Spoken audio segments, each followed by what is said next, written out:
Like there's, and they're very like highly regarded. Like Okay. they're called like hotel high schools, and then you go and literally like you do a few standard like lessons, but then a lot is about like running a hotel, running a restaurant, running a bar, like all the industries. So that's why Italians like come out fucking annoying as hell. And, Yeah, they are, bro. They are. Yeah, unbearable. Like, I'm going to Rome next week, and I'm like, oh, fuck Yeah. these people. yeah, I mean Rome. It's also like there's so much on a touristic level, but I hate doing anything that's touristic or sightseeing.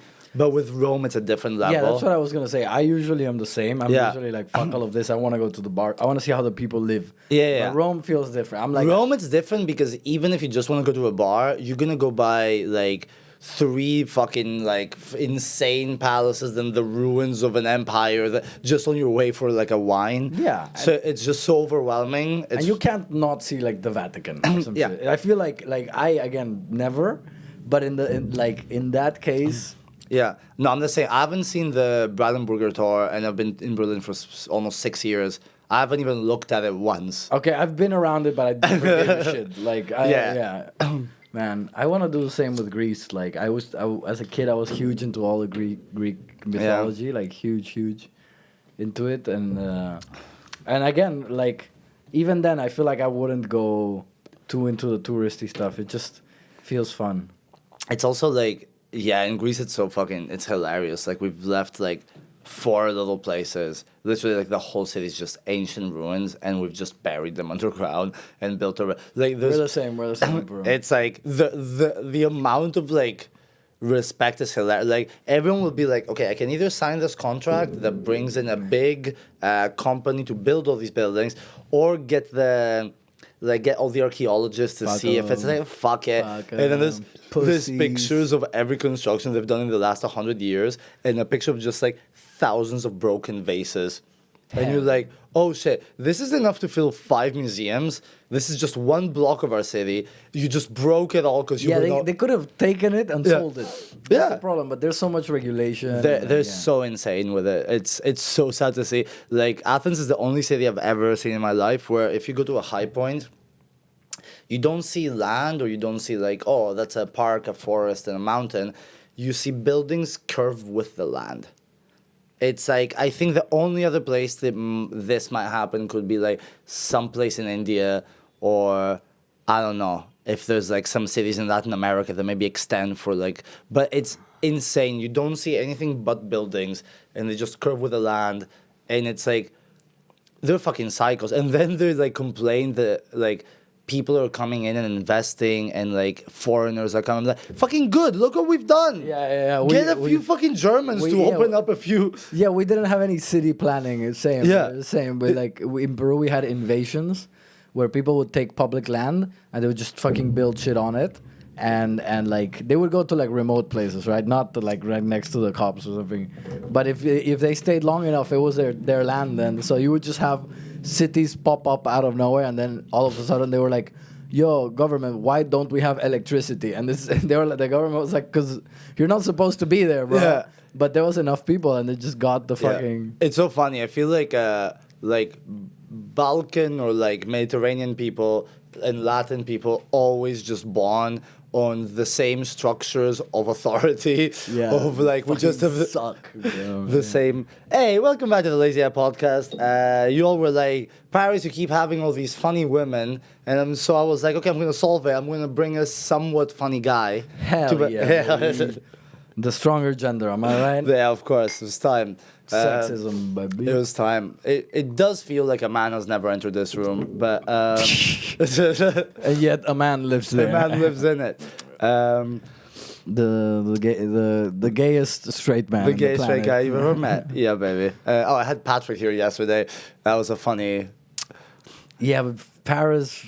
Yeah, Paris. Patrick feels like a. No, Patrick is not like Patrick has straight energy, has like straight hippie energy. Yeah. There's just a lot of gayness around. Yeah. The idea of He's him. gay adjacent. Yeah, gay adjacent. Gay adjacent. You're more like I'm like fake gay. yeah. Paris, for those of you that don't know, pretends to sleep with men so that he could get with women. It's genius, to be fair. I've never said I've just Implied it heavily. I've implied it on I've implied it on stage a bit more sometimes because we exaggerate. But listen, have I had a lot of pee-pee in my mouth? Sure. Have I had my pee-pee in men's mouth? Sure. Have I Exponentially had your PV in way more women. Of course, but everyone knows that. Of course. Everyone knows that. No, it's like, listen, everything is based on true. Yeah, it's like it's based on true. It's like the Like Paranormal Activity Yeah. was based on a true story, kind of something like that, you know? it's like the Vatican. Like the roots are all real there.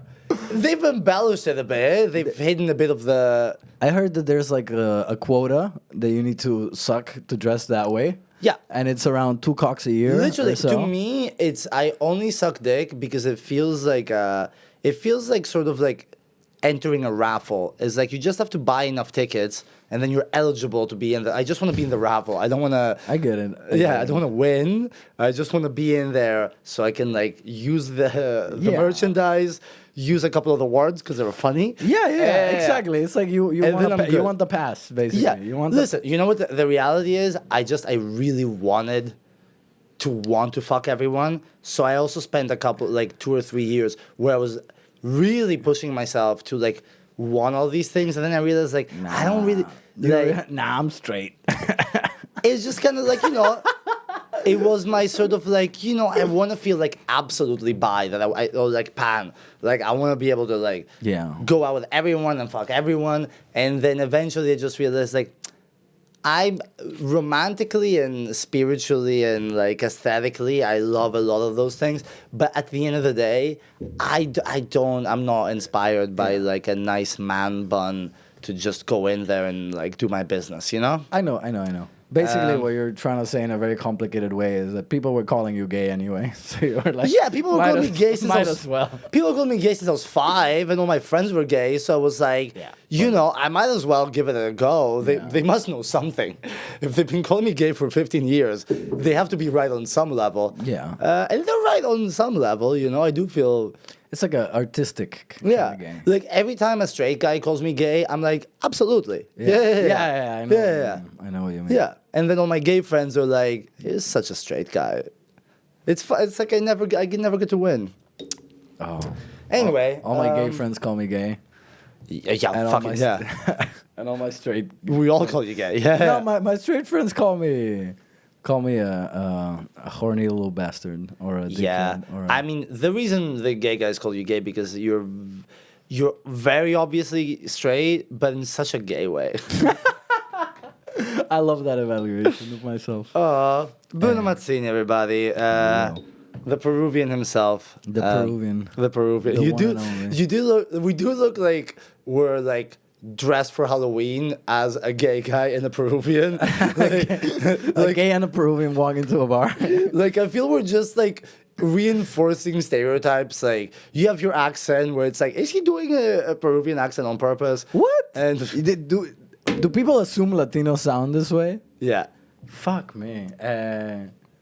No. Anyway. I was complimented by an Egyptian woman about my English. Okay, 2 days ago. That's a brag. That's a bumper sticker. Look. I don't know. I feel like you're doing a gay accent too. So fuck you. Yeah, exactly. No, but that's what I'm saying. That's why I said we're both dressed for Okay. Halloween. Because it's like it's almost like I feel sometimes like I see like a video of me and I'm like, is that like did I purchase that as a package? Yeah. Like did it come with some form of online purchase? Yeah, what can you do? I don't know. I think the more you become, we just become characters a little bit. Like Become also, who we're meant to be. yeah, We get closer to our worst enemy. No, we are our own reality. Dude. We are like Socrates said. I hate you so much right now. I just want to say Greek shit this entire episode. I just want to have pisco and lay in the sun, baby. Oh, I have some pisco at home. I should have brought it. Okay. Yeah.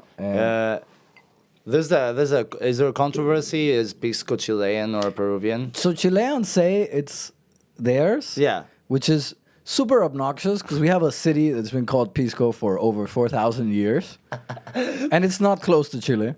Like Okay. it's in the center of Peru. Fuck, this is the easiest argument. I've Yeah, ever- yeah. It's literally like impossible to win this argument. Because with everything else, it's like everyone claims to have done it first, but the thing it's not called after a city that's in their country. Yeah, yeah, yeah. And at the same time, they also do it way worse. Like they make it very industrially.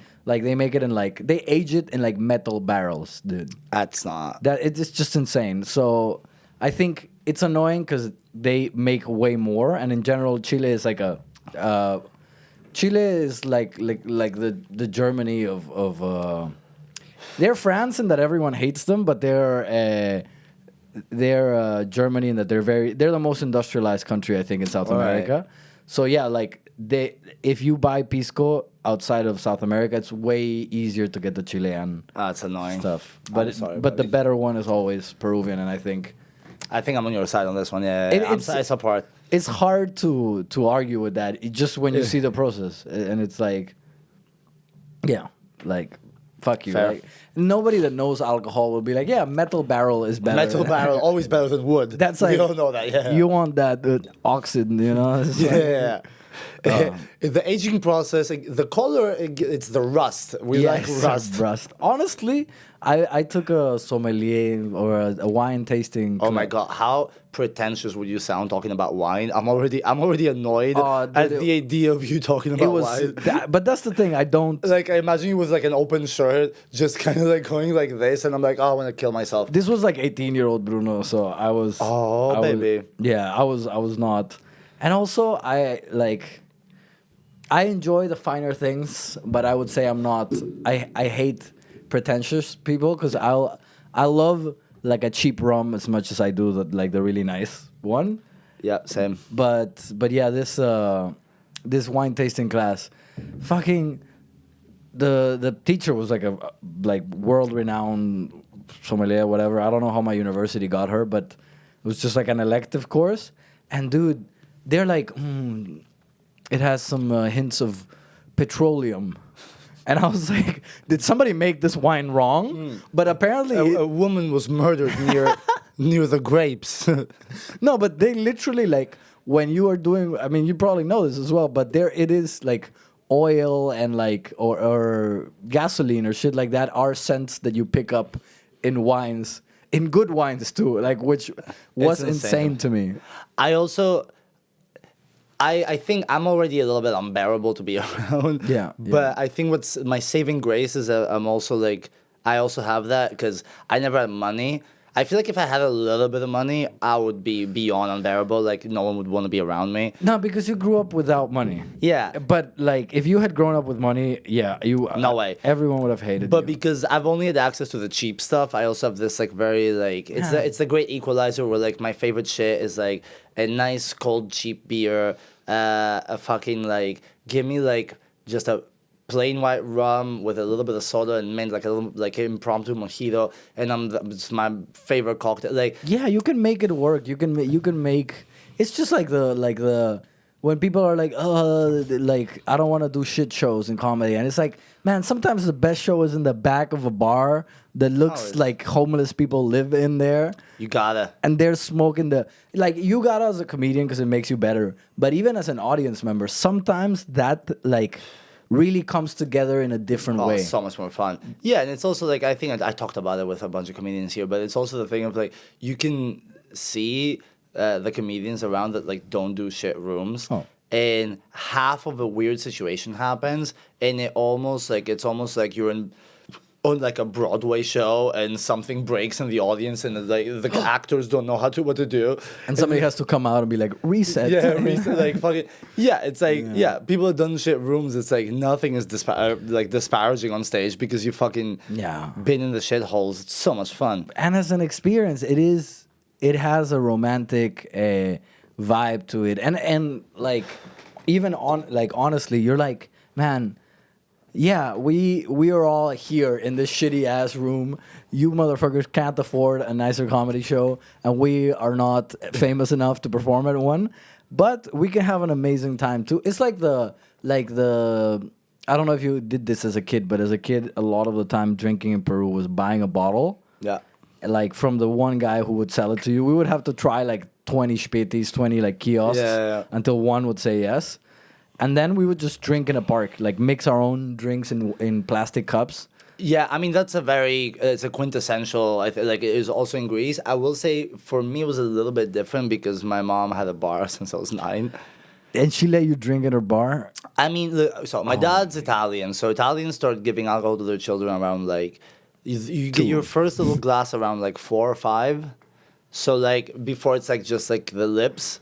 But then at 4 or 5, you get like a tiny little. So you get like a shot of wine with food to get like the flavor, not really like alcohol. And then it's not like I ever had like oh my god, I gotta drink alcohol. I think like at some point at 14, 15 was the first. So like when I went to those parties, when we started like properly hanging out at 14, 15, my mom would let me like get like what I would do it because all my friends would do this thing of like buy a cheap vodka bottle and then a mixer or just chug it from the bottle or buy a juice and mix it. But that's why I'm saying if I had money, I'd be unbearable. Is because like I would get like Havana like 5, so it's like the dark rum, still cheap. Like Yeah, and Havana is a terrible brand, but yeah. But I was like fucking 14, 15. Yeah, I'll no, get it's dark solid, rum, dude. some limes and some cane sugar and do caipirísima. oh, caipirinha. Caipirísima is with rum, caipirinha is with cachaça. Okay, caipirísima. I've never heard Yeah. of it. So it's like I was bougie, but Caipirísima. it's that thing of like we didn't have like money because the businesses in Greece don't make money. Yeah. But I had access to the things. Yeah, of because the- you buy Yeah, bulk. So for you, it was way cheaper. Than... So it's that thing of like I ate restaurant food from when I was a kid because my dad had a restaurant. It wasn't making a lot. Like it's not like we had like money to do anything crazy, but it was our house. So it's almost like you have access to the things in your house.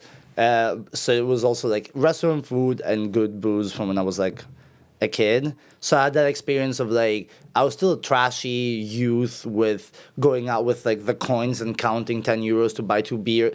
But I did have access to a bar and a restaurant for when I wanted to like also like impress it with like first dates. I would go like, okay, do you want to like go and get some food, like to play booze? You want to go to a bar at like 16? I would go to my mom's bar. Like I'll buy a bottle of this. Yeah, I'll buy it. no, I would just like go and like also like go behind the bar, make a drink at like 15, 16 for my date. Like it was, I was smooth. I was smooth. Yeah, that should. Yeah. Like the few times I've worked a bar, it was always like on a volunteer basis. Let's call it like bars where I did shows in Cologne or bars where I was organizing a party or things like that. And like the bartenders knew me, they would let me sneak. And there's a charm to a man behind the bar. Honestly, the only 2 years of my life that I kind of struggled a bit with like either like dating or I didn't go out with people or I didn't feel that comfortable were like the 2-3 years that I stopped working nightlife when I'm first like it was the only time that I didn't really have that like confidence and comfort and access where you go like I'm dating, I'm go like it was, and then the like because I worked in bars when I was like a teenager till I moved to Berlin, and then I was a little bit like, okay, let's stop bars for just a second and focus on studies and work in a restaurant and be a little bit more less insane. Weird, and then I started working again and like, okay, it's weird because you do lose the comfort. Especially if you're so much like connected to your identity. I think of like there's that thing of just like I'm so comfortable at a bar or like where like I know how to play that game. I know how to like talk to like 200 people in a night, and then the moment you take that away from me, it's almost like you take a small part of my identity socially outside of that as well. And it became a big deal to talk to one person all of a sudden. It went from 200 a night or whatever to like, oh my God. I had a similar situation. Like, I wouldn't say like I was ever smooth, but like my last few years in Peru, like I was organizing parties. I was going to clubs all the time. Like I was... like again behind bars sometimes, and it like moving to Germany, it became it's like such a different culture, like flirting. Like for me, for a while, like flirting via text. To me, impossible. Impossible, man. Like it can't do it. still kind of is, dude. Yeah. Now I just go for the jugular. I'm like, hey, you want to get a drink? Oh, Like, yeah. straight up, like fucking. No. I'm useless via it. Like all those like dating apps and stuff. Maybe I've gone like 1 or 2 dates out of that, or like maybe I've like, that format doesn't work for a lot of people. It's like I've been to 2, and they were both terrible. yeah, because it's also like establishing communication with someone when you're face to face. It creates like a dynamic and a path to it, but when you're texting with someone, it's a complete different type of like. Also the 3-4 times that I've eventually gone on a date from a dating app, it always turns out this weird like meeting someone for the first time, but that you've already theoretically established. It's kind of this like meeting someone 20 minutes into your conversation, but without really having Paid been attention. conscious for the first 20, and you just like wake up in the middle of a conversation. You're like, You don't know what the dynamic is. Yeah. It's so annoying. How do you deal with meeting people after a show? No one comes up to me. No? Really? No, they do sometimes. I mean, you have to come up to them, but Yeah, but I don't. I also because I don't have my own show, or I don't have my I don't have anything to really promote realistically outside of maybe like, hey, follow me, or like watch the or whatever. But I don't. I hate doing that anyway. It's this Yeah. thing of like just when I do well once in a blue moon. Twice in a blue moon. Yeah, a couple of times. When there's an eclipse and shit goes well for me. No, dude, I mean, I do shows, a lot of times we bounce and the audience is still in the room, so you never get to... On the rare occasion now that I'm there and the show is over, because sometimes some people ask me to close because they want to gamble on Yeah, I was about to say that's a big risk, man. yeah, they want to gamble their donations that week. Yeah, They're like, I've been making a sustainable living. I'll let you second to close every single time. I will never let you. No, but only the 2 producers that have me close shows, I have the best track record with them, and then the other hosts put me in the middle to be safe. You're fun. You're a good, I do well. You're a good. What do you call it? Like a change of pace.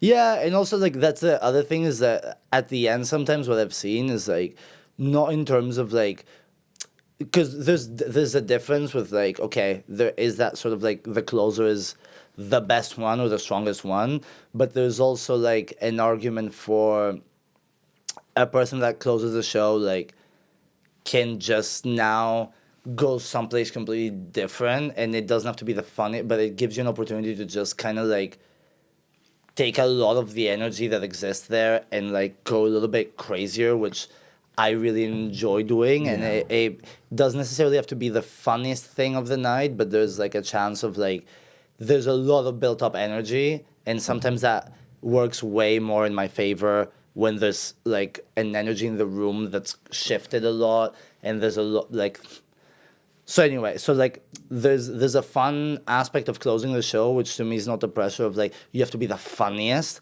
It's more like you can go wild now and take all the things that like are a little bit weirder and have a little bit more of like a swing, and now it will really work versus if you did that in the beginning of the second half or at the end of the first, it could be a little bit weird. So I agree, but I see you as a great, even like right before a closer, or somewhere in the middle as well. Just because you're so unique, and there's such a change of pace. Yeah, I mean that's fair. That's also I really enjoy being there. Like think about how many comedians you're like, okay, he's funny, but it's like, kind of predictable. Yeah, you know. And you're not at all, and that's like it doesn't matter where I put you. It's a fresh vibe. It doesn't like even with the most. If I put you together with the most similar to you comedians that are out there, I can't even think of people that are similar to you. So that's nice. I hate closing. I think closing is all about leaving them wanting more, like being really funny, but also about like why is it over now? I think that's my like. this was great, but I want more. And I feel like for me, I'm such a open book. Or I don't know what it is about me, but I can't close for I mean I can do reliably well, and like I don't know, a lot of producers have me close, but I often feel like I start stronger than I end, you know? Like I start, I'm doing my thing, and then they like me and they keep laughing, but I'm like, I don't know. Yeah, I have that too sometimes because I'm so excited for beginnings because I don't. Yeah. I also mostly risk in the beginning more than I risk. Like, because a lot of people like want to start reliable and have the. Yeah. I have the opposite where I'm like I always start with something on the fly. And then you. Because it excites me so much. And then sometimes like middle to end I can lose. But yeah, closing is tricky. I will say that like the times I've done it, I've just enjoyed it so much because it gives me that added like I don't know. There's a little liberation of like I'm gonna go so fucking insane on this one that because it's more to me it's more about like if you go very very like just approach it very differently. There's something that excites everyone even though it's still it's the end of the show. And you're just like giving a completely different energy. I kind of like because I've seen people close that have very strong material, and still there's sometimes a feeling of this is one more of the previous people. So I like that it opens up you like taking a bigger risk and going to your weirdo stuff, and sometimes you get a way bigger reward. I closed the show on Sunday where I was like. I don't want like, and Oleg pays his closers even for the open mic. So I was like, I don't wanna fuck around too much. So I opened with a little bit reliable, like in the first minute or so. Then I jumped into a story, like that was very new, and my idea was like, okay, I'll stop when it stops working. Like I'll get to the part of the story that I like, cause it's a lot. It could be like a 20-minute story. Jesus Christ. So I was like, I'll do it. I have a story that I told for the first time in Dresden, and I got through 30 minutes of it, and I didn't finish it. I did a 30-minute story and it didn't end. I need to polish it and shit like that. Jesus Christ, sounds insane. Bro. Sounds longer than my podcast. That's a lot. Yeah. No, it was. I think it's gonna be. I'm watching. Have you watched the Domino Effect 3 yet? No, I'm gonna be honest. I've watched some of them and not complete. I think. Okay, but so 𝐼𝐧𝐬𝐤 was talking about how he breaks these down. He was talking to Soder about how he breaks these down like into parts of his life, and I was like, man, I feel like this story is so long that I might have to do like a 1, 2, and 3. Like it could be 3 hours easy, or not easy, but maybe 2. Like, because I told her the first time. I mean, I know to the point where they're recorded. I'm projecting a lot into the future. Yeah, I'm fucking with you. This is a man. No, of course, man. 𝐼𝐧𝐬𝐤 is the fucking one of the best. In the world. To me, it's also like. It's like the 0.1% that can do that and be actually like it's like Joey Diaz, 𝐼𝐧𝐬𝐤. Yeah, but you gotta. First of all, you're funny as fuck. Second of all, I'm funny as fuck. You love it. Suck my dick. I just think it's one of those things that you have to visualize it and then just fucking do it. Like think about how many people like. I think you watch a lot of TikTok.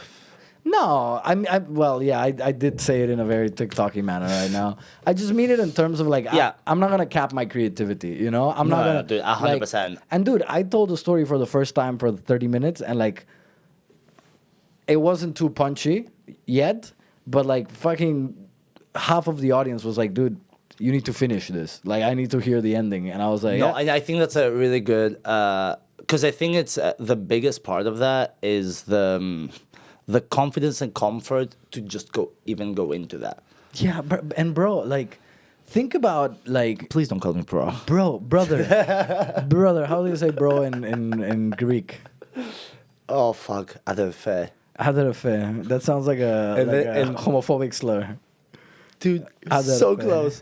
So αδερφός is brother, So but Adelphi you say when you call a brother. Okay, Adelphi. And then Adelphi's sister, but that's also what you call the pejorative term for a gay guy. Okay. So here's my little so you're Adelphi. so yeah, so you're a little so bit close. of E in You got a little bit of E I in the smelled end. it, dude. I smelled it.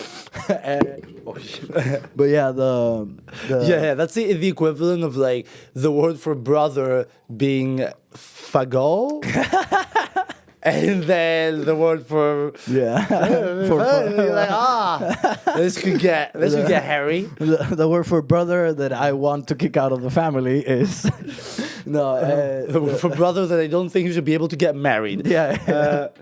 But yeah, like I think about how many comedians here in Berlin are like, or not just in Berlin, but in Europe and in general, like cap themselves, you know. And I'm like, man, in the end, like it's just art, you know. And sure, there's a lot of benefits to being around the experts and being in the US and learning there. Yeah. But the reality of it is like, man, wherever you are, you can as like I don't know. I feel like I've in all the TikToks I've watched. No, I don't watch TikToks.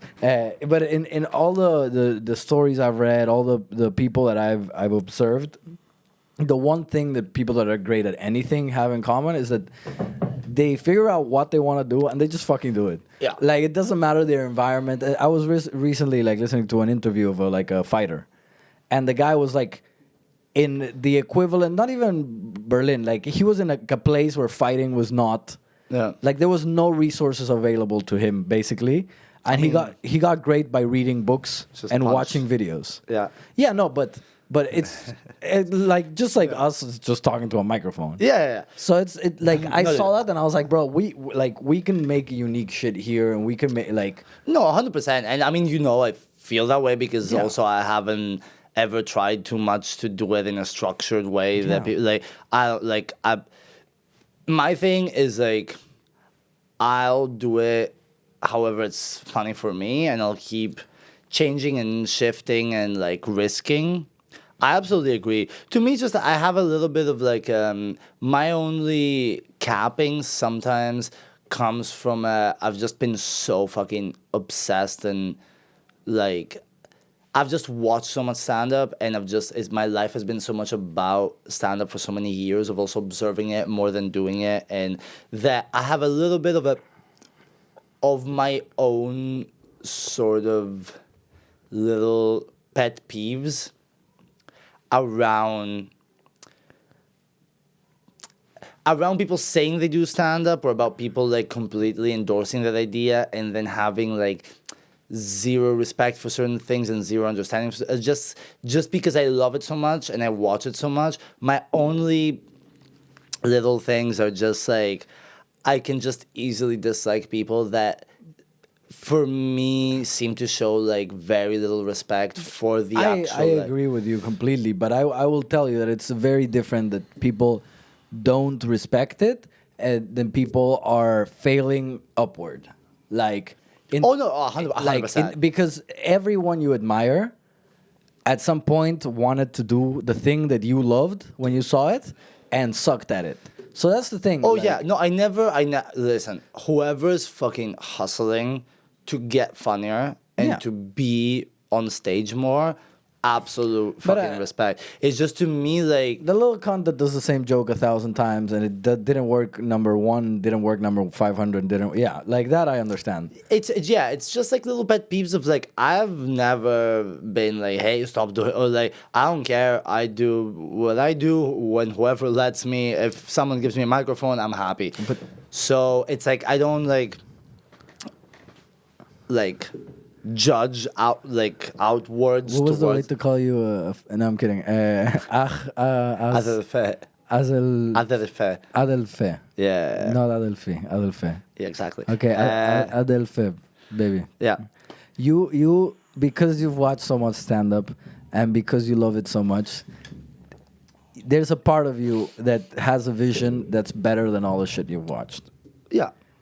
That's the thing, man. That's the only thing that I feel like that's like I'm happy to do stand up and it excites me and whatever, but that's kind of what I'm trying to shift towards, to like that kind of vision, like just chase it a little more and like go for those things that I'm like, oh, this is like, dude, again, I told a 30-minute story. It was probably, if you like divide the laughs per minute, it was horrendous, you know. It was not a, especially who will just say a story for the first time 30 minutes off the dome, like Jesus fucking Christ, it's insane. But also for someone that does quite jokes, even for like because you're quite like a joke guy more than you are like a no. I mean, dude, that's great and it's impressive. Like it takes like a full embodiment of the moment to just also be like, fucking, I'll do that, and I won't bail, and I'll stick with it. Because it's also, like,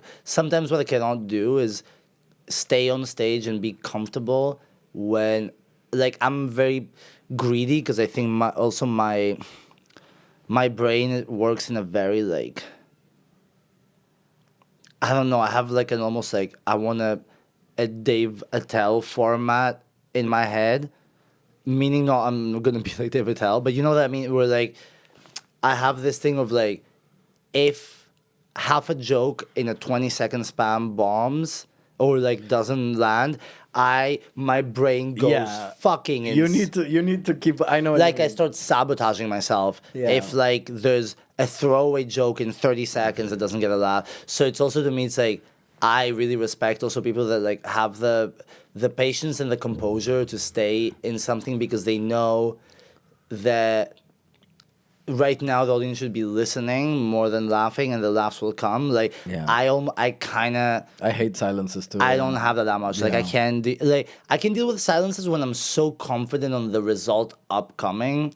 That I can stick with like a 30-second silence is probably the maximum I can do to a lead up of a big. So I also have this like, but that's my brain on stage. It's like I'm just greedy with laughs. Like I can't stay in something too long. Yeah, but I think it's a like. I think it's a. It's like a sacrifice that sometimes you have to make in the medium term, and you know you won't. Yeah. Because like you said, like a lot of my jokes are like, you know, like very quick and very, like not story based, let's say, but like something that I've realized is you can actually populate, you know, you can make that 30 seconds to the big boom. Yeah.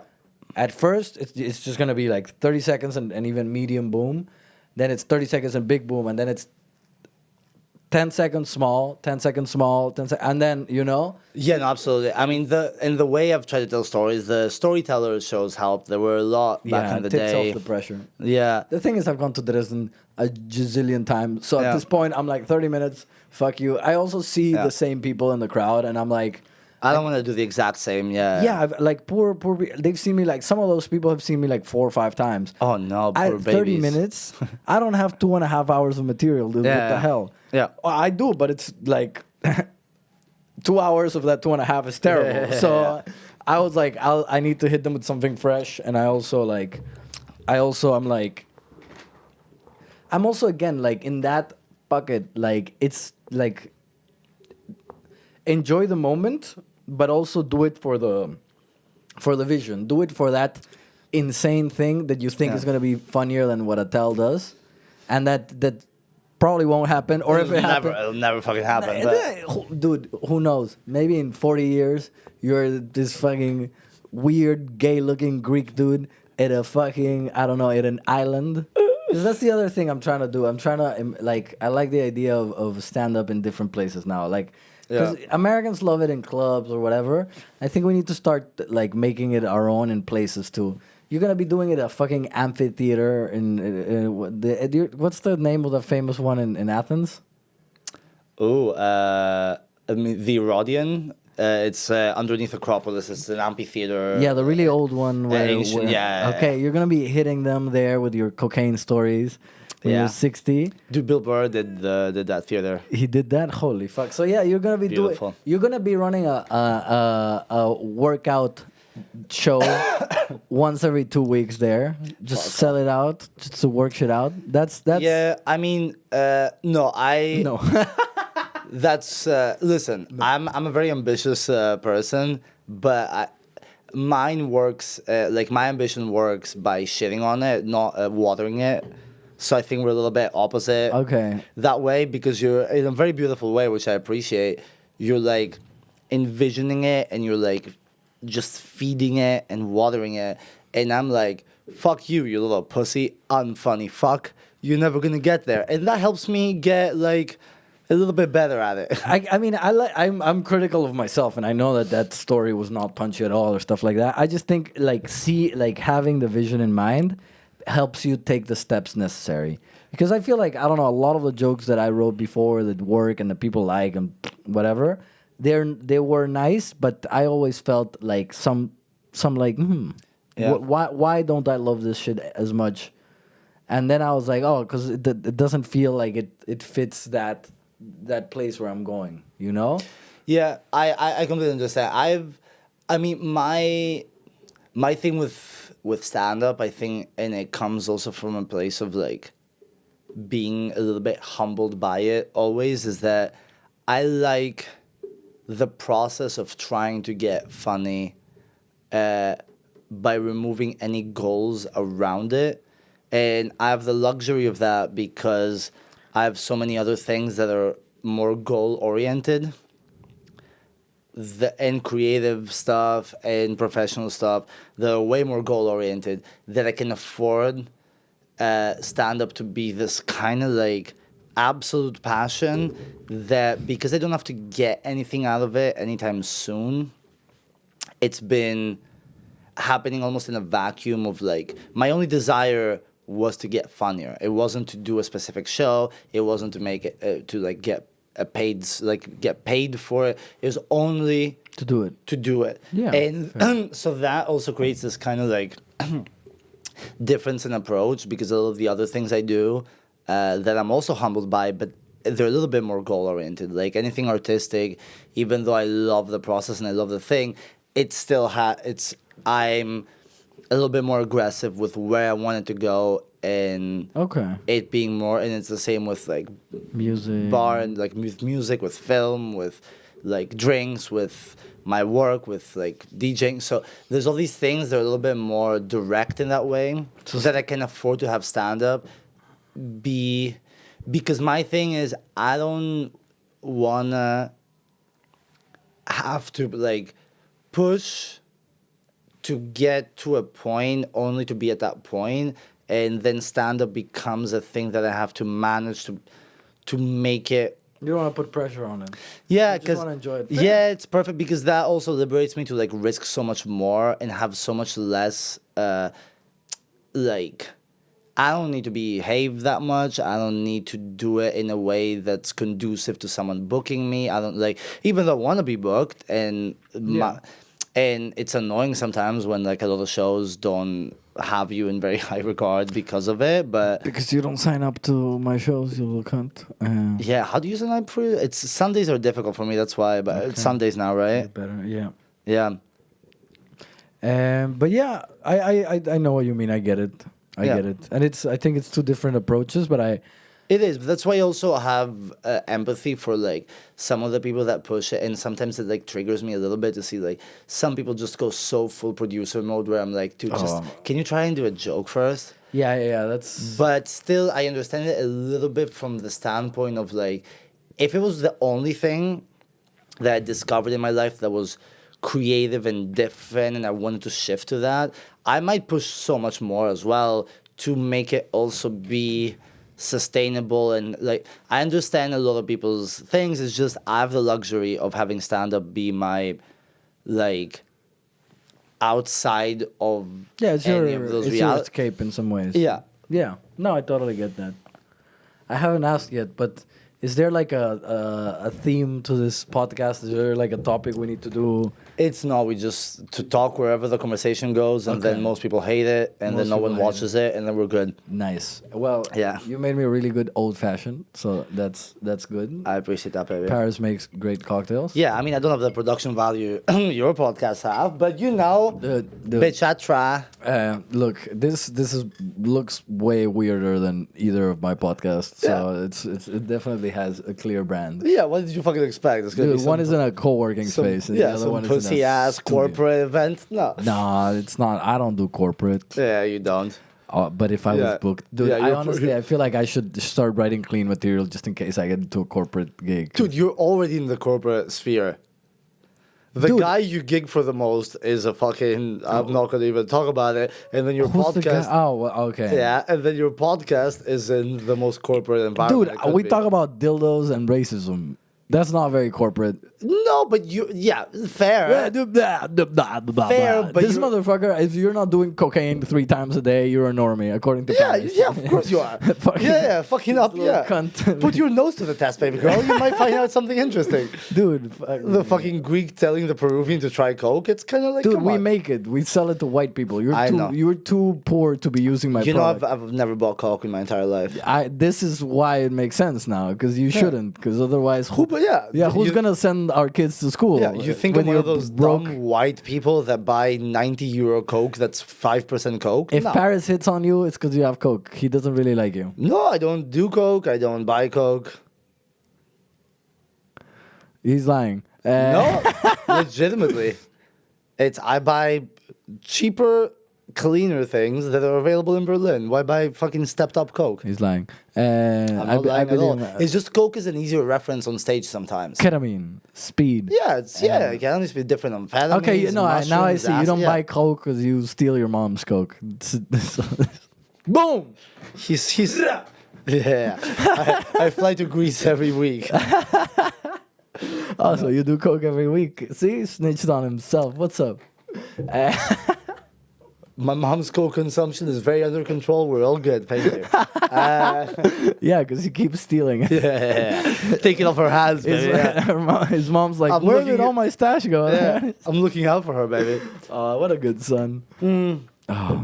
Bruno, it's good to have you. What time is it? Should we also bounce or not? Yeah, I have a show later. We've been recording. No, it's probably about 50-something minutes. Yeah, I'm good. Let's do like last 5 minutes. Anything fun? Okay, here's what I don't know about. Okay, so you grew up in Peru. Yes. So and is Berlin the first place you went after Peru? So I did an exchange semester in Portugal for 6 months. That's the first nice. time I lived outside Portugal's of Peru. cute. I love right? Lisbon. Were you Yeah. in Lisbon? Fuck yeah, I love Beautiful. And then I was like, I already knew my whole life that I wanted to leave Peru. I didn't fit with the culture, the vibe. Same. People say I'm very Latino, which is really funny because I was not Latino enough my whole time in South America. They were like, Bruno, you respect women too much. And then I came here and they It's were like, annoying. Yeah. You won't even grab their ass when they're not looking. Like, come on. Honestly, yeah, my whole family was disappointed. No, Yeah. but then I never felt like I fit. And then when I went to Portugal, I was like, oh no, I was right the whole time. I need to leave. No, to be fair to you, you do have a European vibe to you, even though yeah. Yeah, I think like anyone who says I'm very Latino doesn't know many Latinos. No, exactly. I mean, like half of my friends are Latinos, and they're all fucking like the psychos. You're so like you're very put together for the for Mediterranean or Latino. Like all my Mediterranean Latino friends are fucking out of control. Although I love to sometimes like because my family is Italian, like the background. So sometimes I do get like really loud during dinner, which is very fun. You I do have enjoy it. Italian boy vibes. I enjoy- It's just enjoy like it. your accent and your tan give you like. But you if you told me you was like South Italy, like from like Sicily or something like that, I would be like 100%. Yeah, but so anyway, then Still too nice to women, but you know. So annoying, That's what bro. happens when you get raised by your mom and your sister. Yeah. Yeah, but anyway, I was like, I need to leave, and but I was still like a business school boy, right? Very boring life, very standard, and also I tried looking for jobs here in my field, like in business, and it was quite hard, and people were like, you need to do a master's in Europe. People do a bachelor's. Yeah, bachelor's here is like Nothing. Yeah, you got to do a 2-year master or a year master, whatever. So I applied and I got into a master's in Switzerland, and I lived in St. Gallen for a year, which is the German part of Switzerland. Oh, poor baby. 60,000 people. At that point, when I was there, I already realized that I wanted to do stand-up. Okay, cool. Because I was like, all this time that I spent wanting to move to Europe and trying to... Yeah. I was like, even if I'm in Europe doing something that's boring, I won't be happy. And then I realized, like, yeah, comedy is my life. Like... Fuck yeah. What was like, how was yeah, like, was stand-up in your radar from like... very early age. And it was more sketch comedy as a kid. Yeah. Like SNL, I didn't... Yeah. I mean, do SNL as a non-American kid...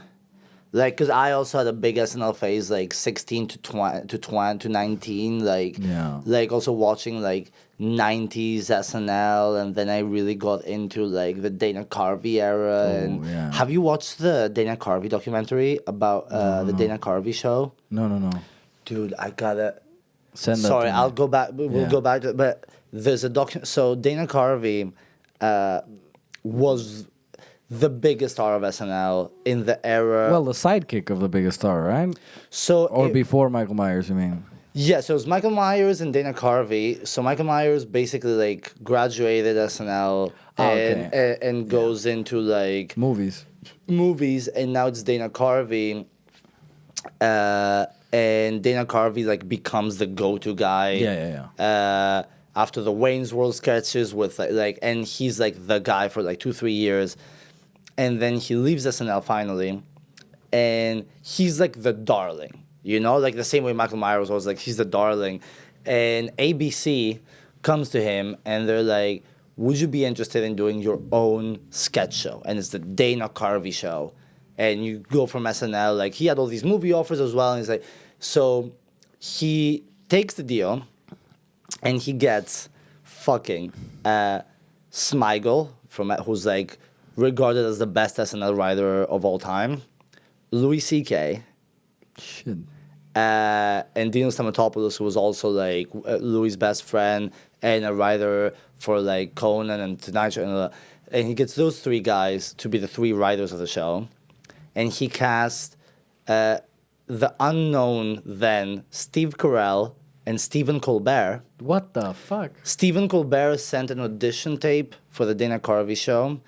He had 2 newborn babies at the time, and he couldn't pay rent.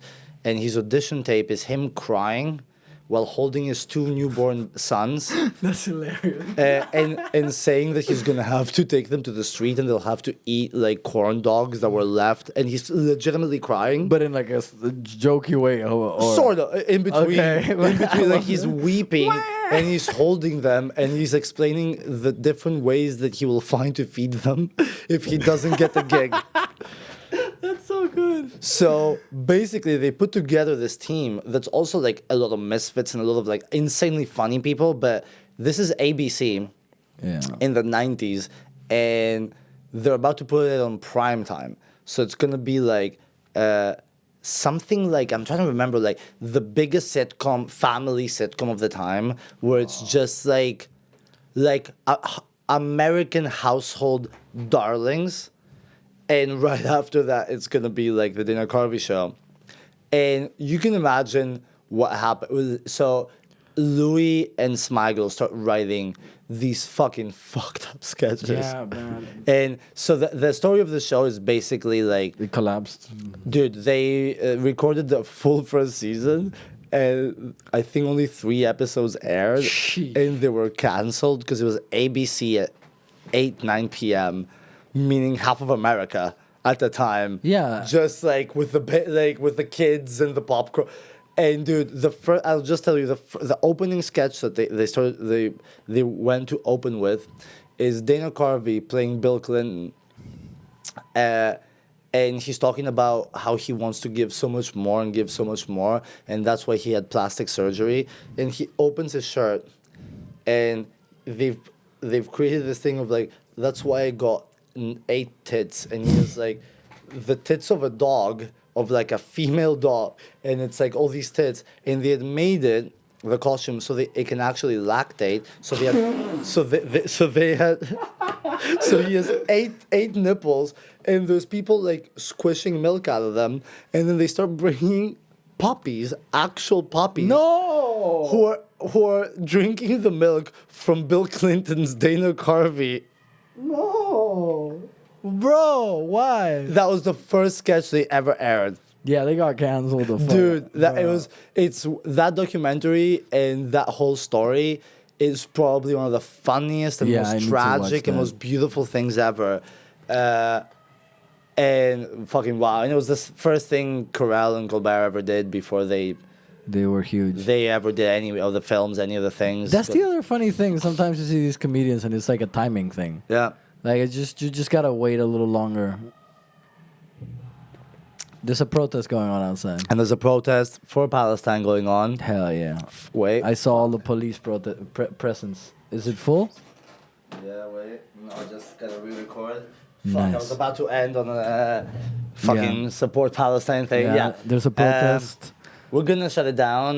We didn't. We're gonna shut down the protest. Chill. The police. We're is gonna there. go down and be like, no, guys. Guys. Okay, so Let's all be peaceful and stay at home. I feel bad because now I'm gonna end, but I interrupted your story about how you got into stand up. But that's for next time. I mean, Yeah. So okay, let's do it quickly. SNL. SNL, just like a loving comedy to interact with human beings. Like it was my socializing for most of my life. Like it was the only way that I knew how to connect with people. What and was then like your era of like? I would watch live on like Saturdays. Right. So I was watching like But we grew up during the last. Andy Samberg.